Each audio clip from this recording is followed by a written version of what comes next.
Hi, I think we're going to get started. So good evening. My name is Michael Stewart, and along with Elizabeth Rush, I'm pleased to welcome you to the final reading in our Nonfiction at Brown speaker series.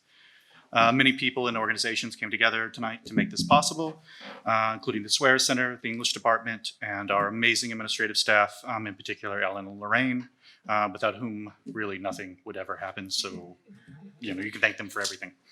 I've been a fan of Amy's work since I first saw her read at Riska's Writers' Night. She has this rare ability to mix the mythical with the intimate and the poetic with the practical. Her book, Bigfoot for Women, is a prime example of this. And the book is, like the title suggests, a collection of poems about Bigfoot.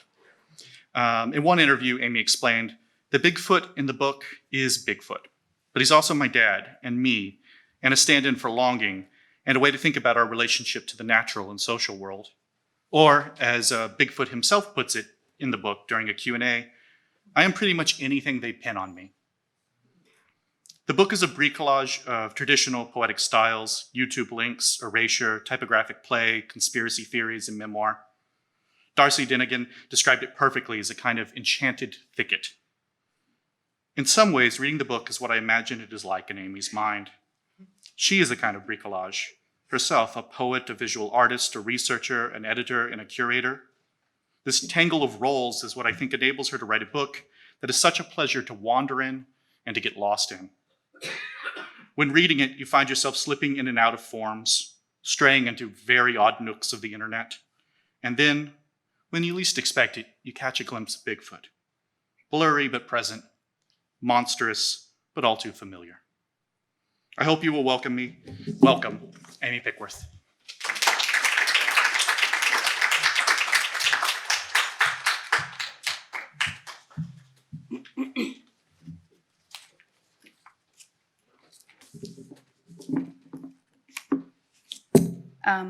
I want to start by thanking Michael Stewart and Elizabeth Rush for inviting me to this. For their students who were so gracious today, thank you. Also for Mary Kim Arnold, if she's here, hi. Your students were also lovely today, so it's been a really nice day, thank you. I'm going to start this reading I'm going to do about 15 minutes from Bigfoot for Women and then some other work, some of it newer, some of it older. Also, it delights me that a friend of mine emailed from Homer, Alaska earlier this week. Hi, I'm seeing all these familiar faces. It's so nice. A friend of mine who lives in Homer, Alaska emailed this week and said that are they streaming your reading? Because there are a lot of people who love Bigfoot out here, and we have a surprisingly large writing community. And I would like to have a viewing here. She does public programs at the University of Alaska. So if anybody is watching from Alaska right now, thank you for sharing this space with us. Like I said, it delights me that we're all somehow here together tonight. The first thing. This is the first poem in the book. This may be hard to believe, but listen, every word I'll tell you is true. He's out there, behind cabin G, making out with all the girls, prowling dim backyards and planned communities. He's what our mothers warned us about, dangerous young feral Brando and butterstick werewolf Brando, all rolled into one. Okay, a girl from Cabin G laughs, cracks her gum, then launches the charade, turning, wrapping her arms tight around her waist, flopping soft in his clutch. We need a break from this ruined country, some kind of pure place to stash our overflow of longing for one almost true thing.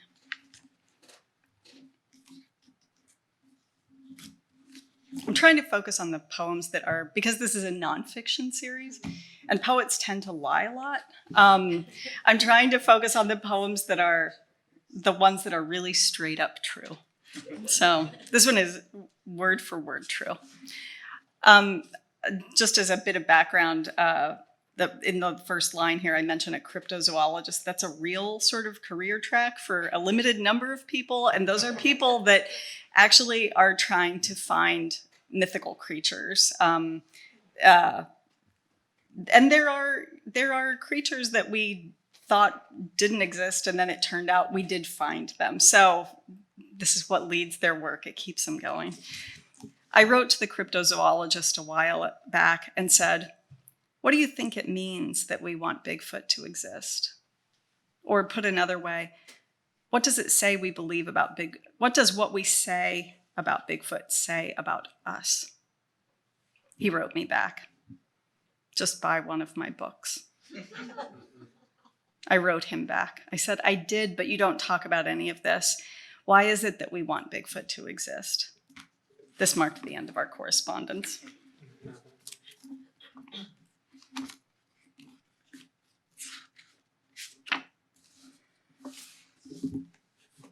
This poem is a dream that I had probably 100 times as a kid, and it recurs several times in the book.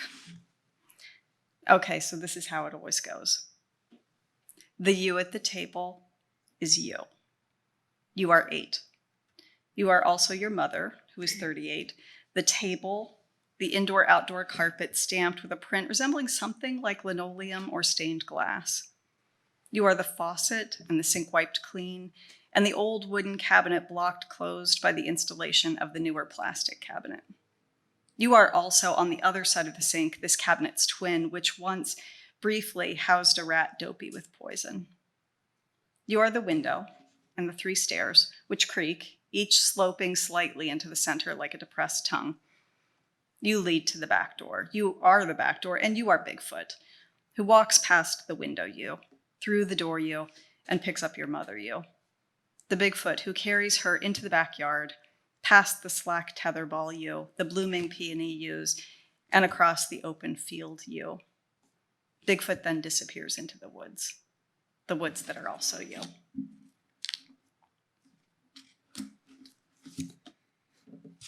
This poem is, I think that our thoughts, we make associations all the time. Something reminds us of something else. It's true of poems. A lot of them talk to each other.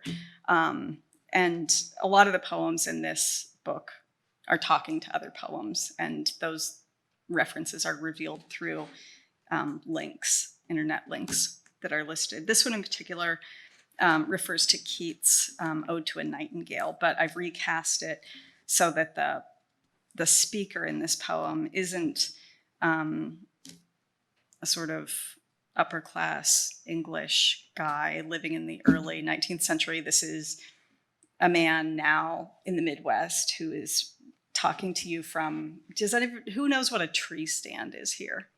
Does anybody? This is going to reveal like whether you're rural or not.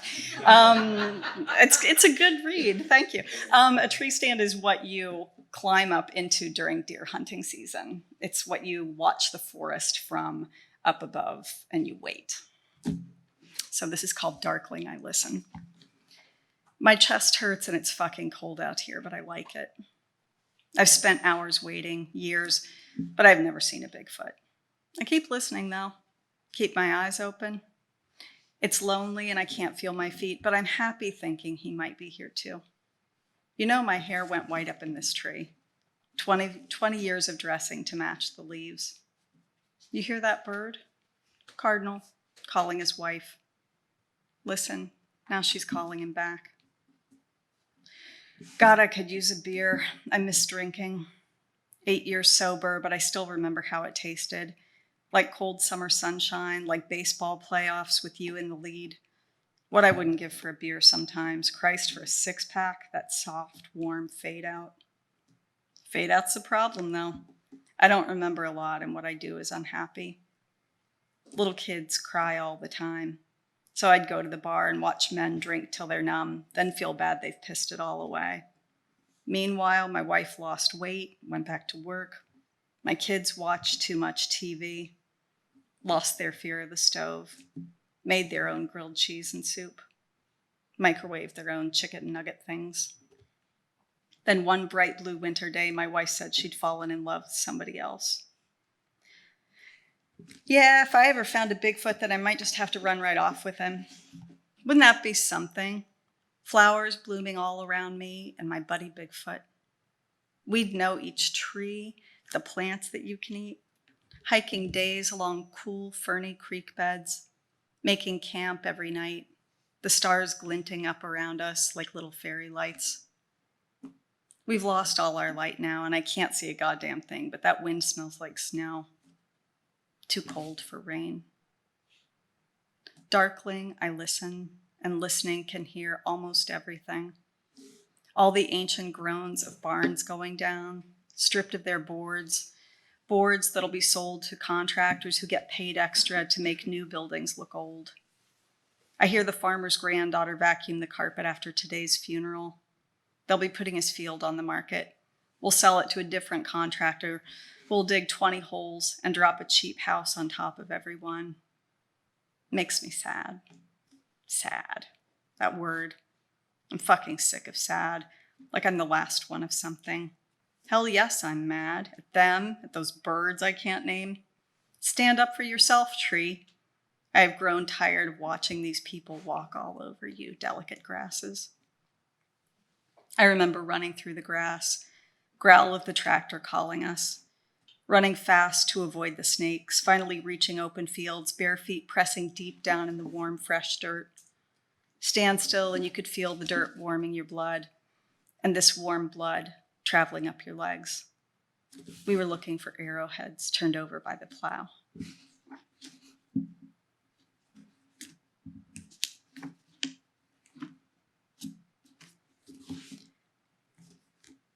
This book is, we talked about this a little bit today, it's a kind of manual that takes you on the same fucked up journey that I went on when I was falling down the rabbit hole of research for it, trying to figure out what it was with Bigfoot and why we wanted this not quite human creature to exist. So a lot of it is written in second person as with a kind of implied you, the imperative. Struggle with artificiality, with the word authentic. Think about that baby hummingbird napping on a pink acrylic blanket, just like a baby girl, or I'm sorry, just like a human girl baby. Hate Thoreau just a little when you learn his mom packed his lunch, did all his laundry. I really did too. That kind of ruined it for me. Spoiler alert, partway through working on this, I realized that part of the reason that I was so fascinated with Bigfoot and why I had that dream a million times as a kid was that Bigfoot was a stand-in for my dad. This, not this unknowable masculine figure that was always out of reach. Turned out to be more familiar than I thought. This one is called Petronas. Although I sometimes enjoy explaining that, well, yes, my father is a Bigfoot, I have never liked how my mom describes him. How nerdy sexy he was, how refined, surprisingly dreamy Bigfoot could be. When someone makes you feel like the only person in the world is you, that's called class. Because his wife didn't understand him, Bigfoot came and took my mother away to see the cherry blossoms one April. This was done in secret. To know Bigfoot is to know many things about secrets, including the ways you can hide your own tracks. I knew that Bigfoot had been in the house whenever I found a stuffed animal on a kitchen chair. Bigfoot always left me animals and Hershey's candy bars, but I don't think I ever touched him. I don't remember touching him, although I'd recognize his profusion of hair, his brute heart, and peculiar skunky scent.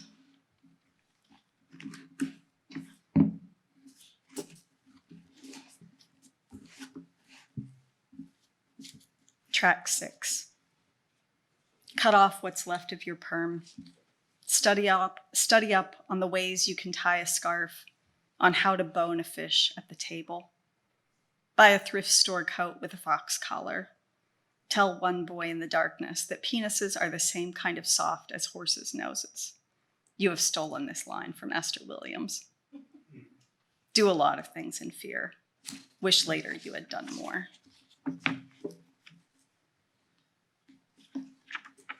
So during the course of this book, I had this realization, I had this realization that Bigfoot was my dad. I had packaged this whole giant idea into a very messy manuscript that got tightened up. And I was really fortunate enough, and I say this tongue in cheek, but it's true, that during the design of the book, that's when my father died. And I had the ability to slip in a couple of additional poems just to sort of finish off the whole thing. It was unexpected, but in the way that the world works, which is funny, it really did feel finished. This is right after he died. Saying I was created by a worldly, charismatic raconteur is just a different way of saying my Bigfoot was a confidence man. Eventually, Facebook tells you Bigfoot is dead because Facebook is like that. You consider a photo of him with his family in the woods. You were born between the blonde girl and the squirmy, dark-haired boy. You are the little shadow in the leaves. His obit mentions Evel Knievel, the Marlin, his high school swimming record from 1952, his personal helicopter, golf, the blonde girl, the squirmy boy, but not you. Consider the concept of freedom from your biggest monster. That night, your mom, who has seen Bigfoot's obituary, emails to say, you're a better person than any of them. They'll text you after his body is deep in the ground because it would be awkward if you came to the funeral. You weren't listed in the will. You never needed to learn any of Cordelia's lines and not any of Edmund's lines either. You have had your inheritance all along. Consider illegitimate versus legitimate people, legitimate versus illegitimate grief, phantom limbs, pain. Consider the loss of phantom limbs and pain, of those absences that have presence. Consider phantasm, for ghost, also fantasy. Now Google Dwayne Michaels' photo, man as spirit, and make it your new profile picture. Once you start breaking out in hives when you drink red wine, learn to prefer gin instead.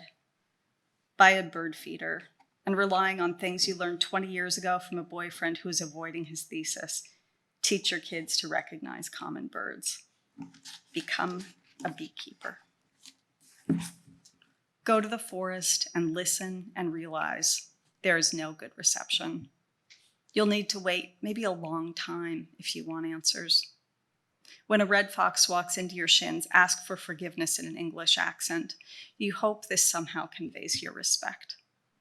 The fox knows mercy and invention and music in ways you never will.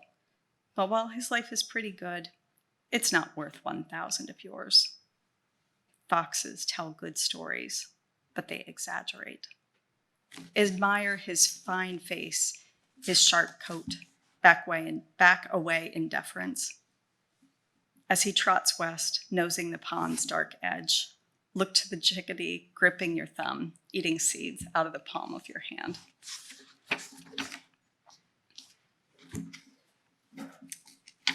And then we loop back to the dream again. The you at the table is you. You are 8. You are also the table, your mother, the carpet. You are the chipped wooden and new plastic cabinets and the faucet and the sink wiped clean. You are the window and the 3 stairs that lead to the door. You are the door. And you are Bigfoot, who walks past the window you, through the door you, and picks up your mother you. The Bigfoot who carries her past the peonies and into the woods that are also you.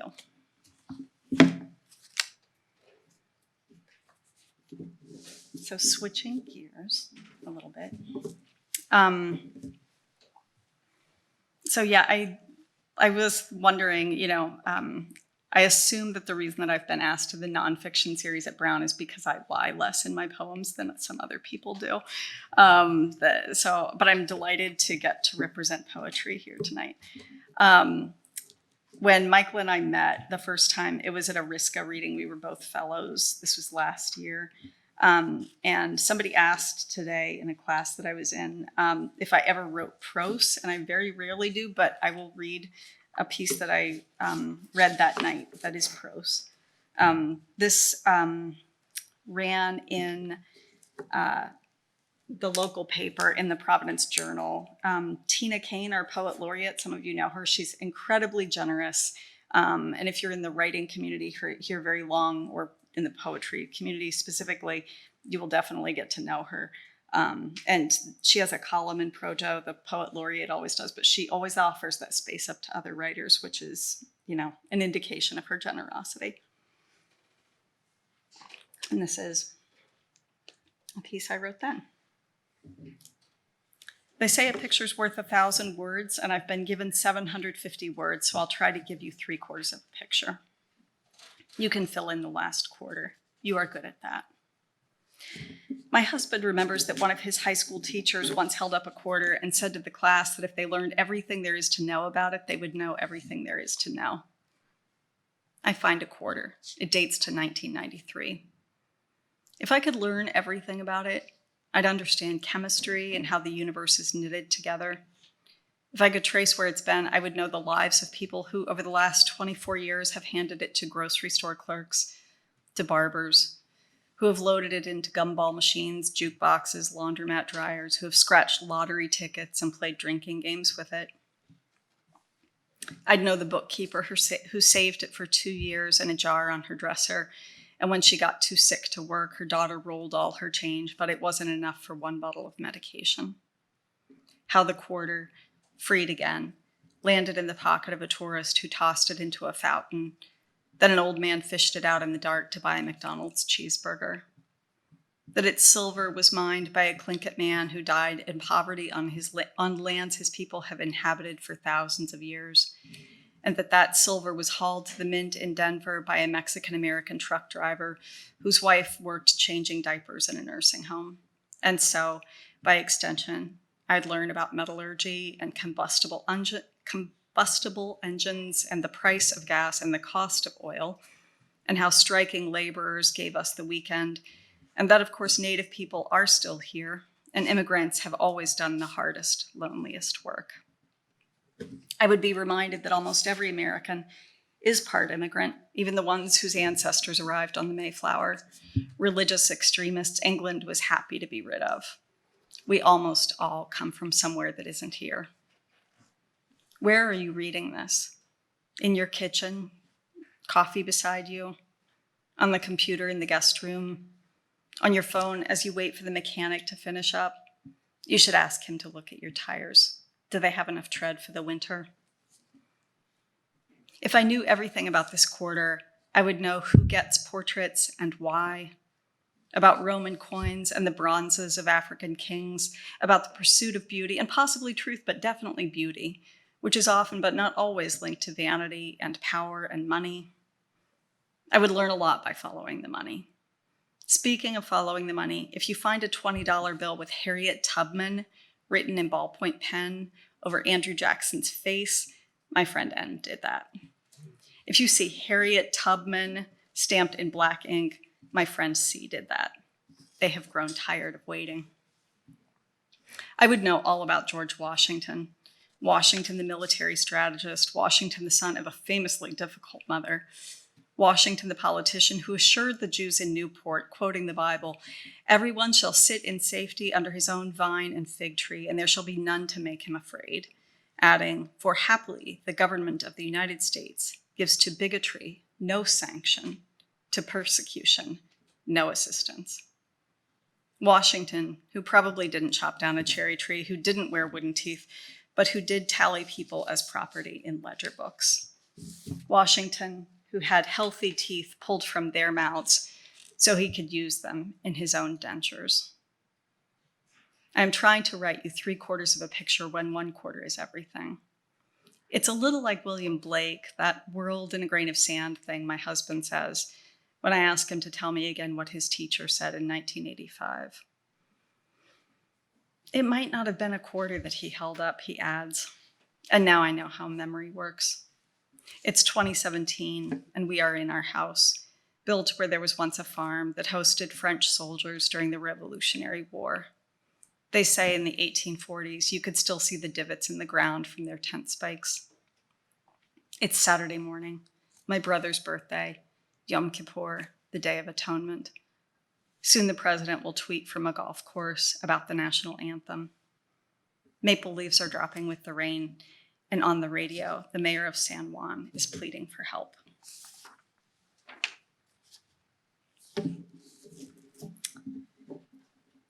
We talked a little bit today about knowing and not knowing and about research. And James Baldwin once said, "The whole language of writing for me is finding out what you don't want to know, but something forces you to anyway." The next poem that I wanted to read isn't actually written by me. It's written by Marilyn Dumont. She's a Cree Métis Canadian poet whose work I like a lot. I like reading other poets sometimes in my readings. So here we go. This is called Helen Betty Osborne. Betty, if I set out to write this poem about you, it might turn out instead to be about me or any one of our female relatives.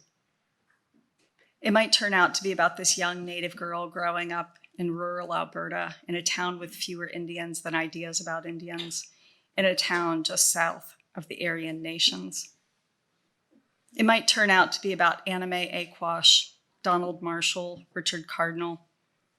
It might even turn out to be about our grandmothers, beasts of burden in the fur trade, skinning, scraping, pounding, packing, left behind for British standards of womanhood, left for white, melting-skinned women, not bits of brown women, left here in the wilderness, this colony. Betty, if I start to write about a poem about you, it might turn out to be about hunting season instead, about open season on Native women. It might turn out to be about your face, young and hopeful, staring back at me, hollow now from a black and white page. It might be about the townsfolk, gentle word, townsfolk who believed Native girls were easy and less likely to complain if a sexual proposition led to violence. Betty, if I write this poem.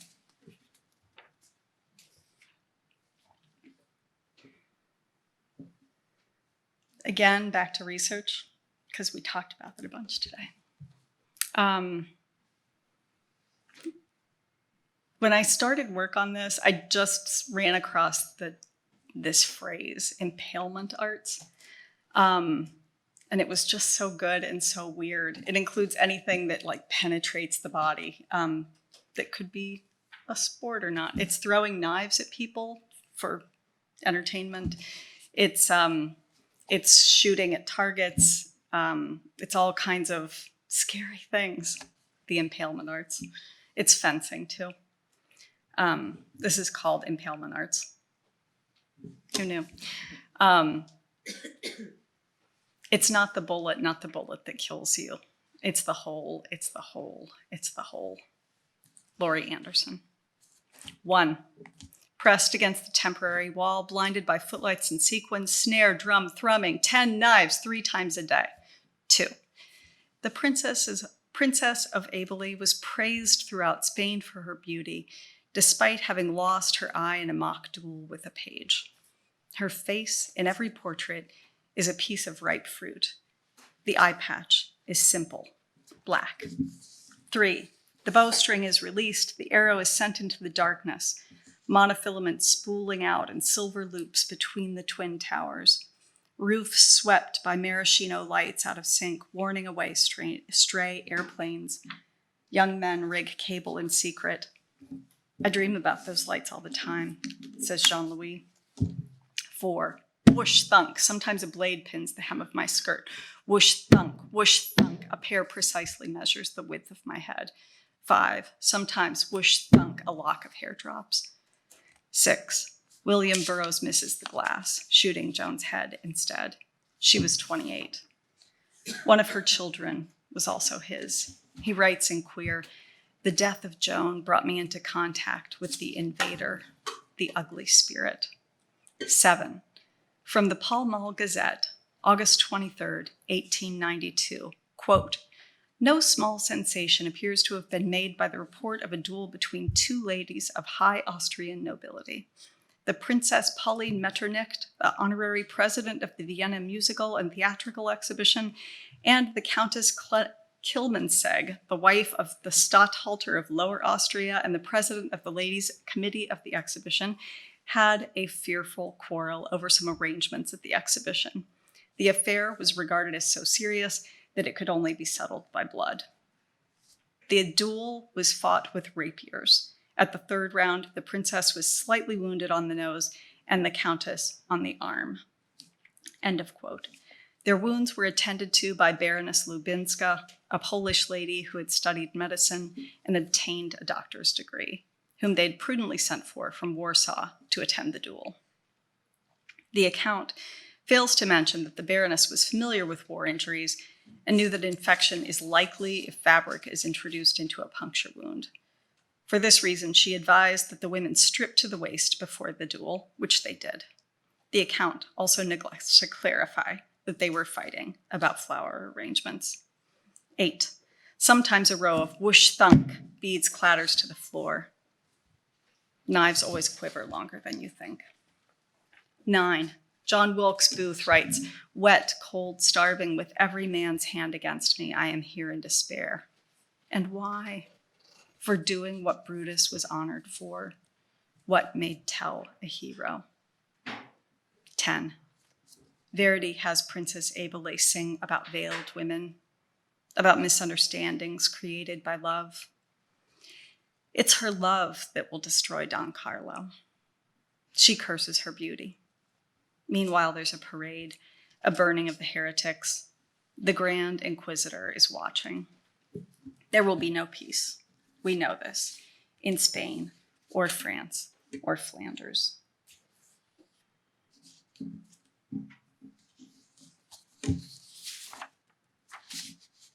How many of you, let's do another show of hands. How many of you would say that you are from a complicated place?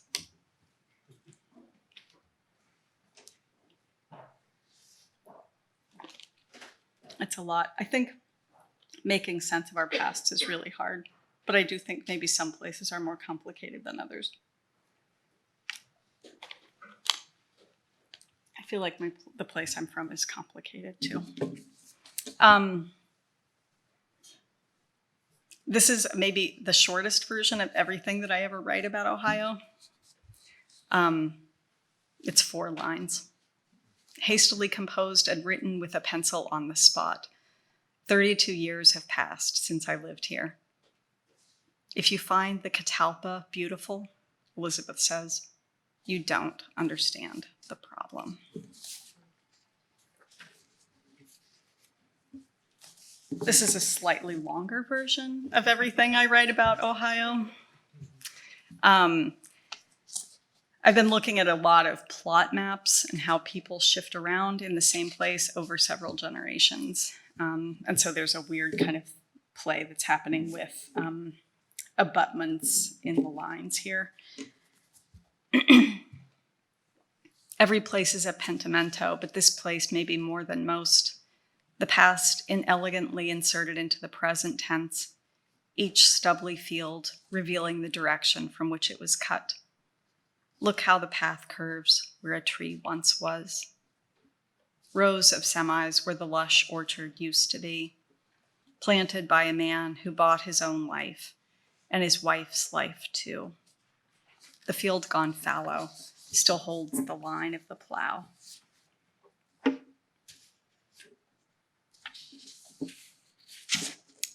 I inserted this one at the last minute. I called my husband and said, "You're coming, right? So bring me this, print this out for me." I just wanted to put something in that was a little bit lighter. I pulled a heavy Ohio poem and put this in instead. This is called Colossus, and there are It's organized in a way that there are groups of speakers. So when I say women, picture that there's a colon after that, and this would be spoken by a group of women. And then sometimes there are lines that are spoken by woman one or woman two or all. There's also Walt Whitman in it too. So just imagine that this is a reading of some kind. Colossus. Women. Happy are we, the women in capris who sail into your parking lot, who swarm your automatic doors into this bright, clean box. You are our safe harbor with soft pretzels. You are our brazen giant astride from land to land. You are our mother of exiles. You are a great comfort to us, Target. We are soothed by your massive inventory, knowing we can get what we need between 8 and 11 every day.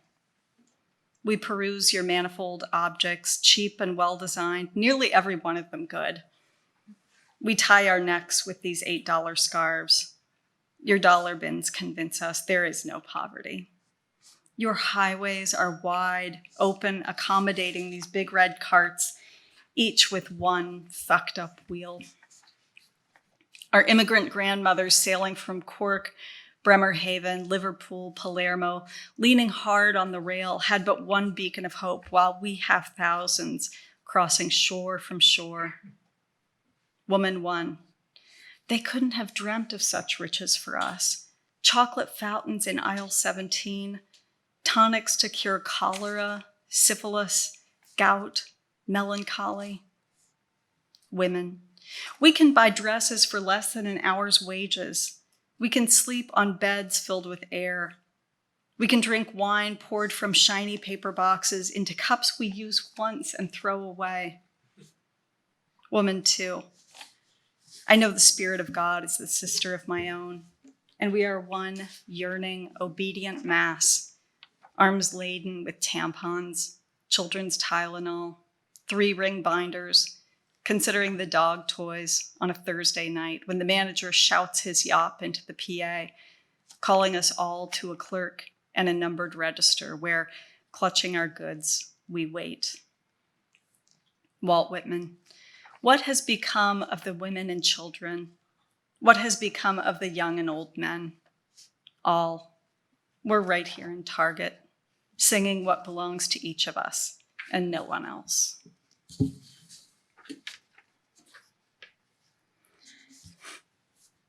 So some of the conversations today were about the writing life, but writers are really just people who live in the same world and are responding to it in the same ways that we all do, and sometimes becoming really upset by it in the same ways that we all are. So I'll explain this next poem a little bit and say that I got arrested for the first time this summer, protesting about the Wyatt. I'm going to give you a little information here because I have the opportunity to. I would totally encourage you to Google the Wyatt. It is an ICE detention facility that is just a couple of miles away. There are people who are taken from the Mexican border and that are being held there as they seek asylum. And the board of the Wyatt is now trying to turn it into a private prison. So there will be even less oversight. It's not a good place, you guys. These are dark times, and it is not a good place. So if you ever want to come to a protest, you'll probably see me there. Because, there are a bunch of people in the community who basically want to say, this isn't okay now. It's not okay here and never again. So please feel free to turn up in support of our immigrant brothers and sisters who are seeking asylum. This is called Evening at Wyatt Detention Facility, July 2nd, 2019. Sparrows occasionally flutter by, negotiating the miles of barbed wire that encircle the air and the building. In one room, the lights flick on, off, on, off. The officers apologized before fixing the zip ties around our pale wrists, so loose we could have slipped our hands out. The lights blinked, and we knew they could hear us inside. They struck the windows, the shadows of many hands pounding the frosted glass.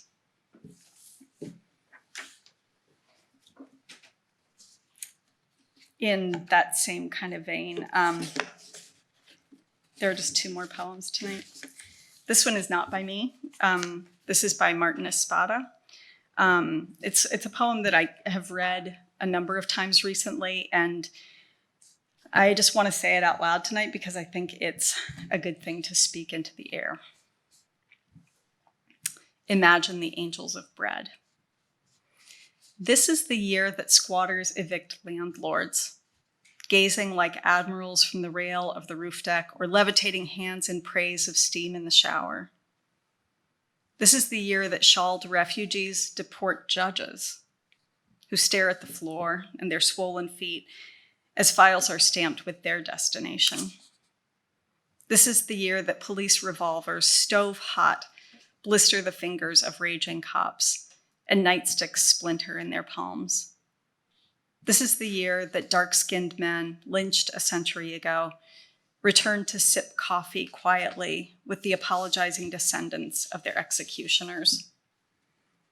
This is the year that those who swim the borders under tow and shiver in boxcars are greeted with trumpets and drums at the first railroad crossing on the other side. This is the year that the hands pulling tomatoes from the vine uproot the deed to the earth that sprouts the vine. The hands canning tomatoes are named in the will that owns the bedlam of the factory. This is the year that the eyes stinging from the poison that purifies toilets awaken at last to the sight of a rooster-loud hillside, pilgrimage of immigrant birth. This is the year that cockroaches become extinct, that no doctor finds a roach embedded in the ear of an infant.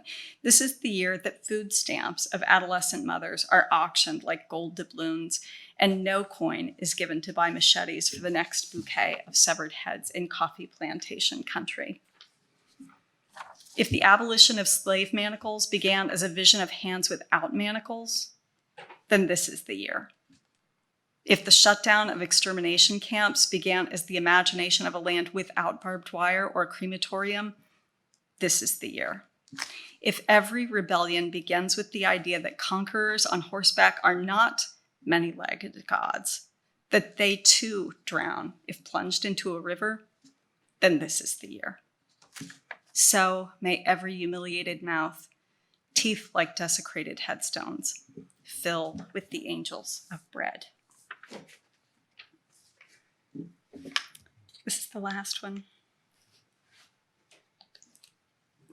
How are we for time? Oh, good. That's not bad. This one was published earlier this year on a website called Love's Executive Order.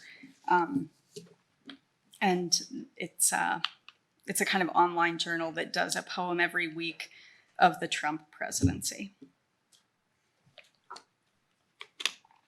This is called Valentine. It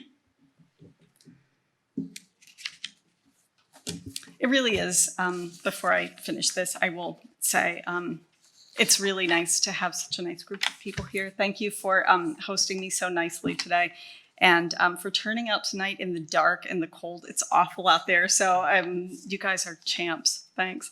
And to see a bunch of familiar faces is really nice. Valentine. On the radio, Emmylou Harris is twining her voice around Graham Parsons. She's trying to save him. When she sings that love hurts, she really does mean it. They don't know how bad everything is going to get. Something about their dooms reminding me of a brother in Ohio. I call him brother because he's from my hometown, so I'm sure we're cousins. It's suggested it's gun violence and not the border wall that's the national emergency. And sure, he's the patriot and not the dupe. He posts, please, Pelosi, Harris, Warren, do come after our guns. We the people won't allow it, and it will spell your end. So yes, bring it, bitches. I'm reminded of the times my brothers have called me bitch. Mostly metaphorical brothers, men who grew up 3 miles away from me, sang the same hymns, ate the same greasy chips, and stared at the same TV shows, same wild landscape humming outside. Shared history says in June 1790, Gilbert Duvall hauled from the Muskingum River a 96-pound pike, a Christ-like fish that fed the whole community for days. You can't be surprised. There are still Duvalls in Muskingum County tonight. This is how Ohio works. Same rivers still churning away, pewter fish slipping under the bridge. 6 months after one pike fed them all, another man skated miles up the river to warn off an attack planned by the Wyandot and Lenape. Tonight in Ohio, there are many white and very few Lenape families watching TV, and that is terrible. And I still love that place as much as any wrong, stolen thing can be loved. It's starlings and baby rabbits, plums and catalpas, it's trailers and petty grudges and ghosts. My real, not metaphorical brother, who I'm sure has also called me a bitch. I keep trying to wind my flinty words around the dust cloud of his loneliness. I imagine our line of grandmothers, a mise on a beam of women who knew the same place and its swaying trees, and men who would sometimes slap them quiet again.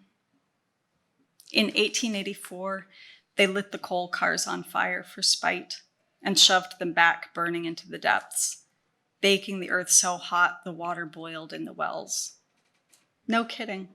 135 years later, and that mine is still on fire tonight. It's February 15th. The river's running 16 feet deep, and 30 miles south, the ground still breathes smoke as Emmylou trills. Love is like a cloud. It holds a lot of rain. Thank you.